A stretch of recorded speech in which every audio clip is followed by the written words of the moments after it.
కాంగ్రెస్ పాలనలో రైతులు అన్ని విధాలుగా మోసపోతున్నారని నర్సాపూర్ ఎమ్మెల్యే సునీత లక్ష్మారెడ్డి ఆరోపించారు.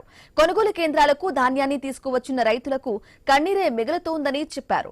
హమాలీ లారీల జాప్యాన్ని నిరసిస్తూ హైదరాబాద్ మెదక్ ప్రధాన రహదారిపై సునీత లక్ష్మారెడ్డి ఆధ్వర్యంలో బీఆర్ఎస్ శ్రేణులు ధర్నా రాస్తారోకో చేపట్టారు.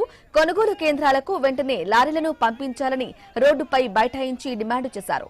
అకాల వర్షాల కారణంగా ధాన్యం తడవకుండా కాపాడుకోవడానికి కనీసం టార్పాలిన్ కవర్లు కూడా ఇవ్వడం లేదన్నారు.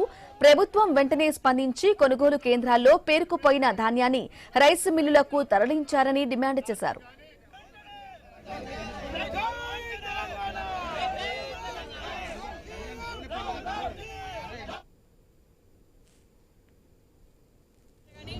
దానికి సంచులు లేవు, తర్వాత అమాలీ లేదు, లారీలు లేవు.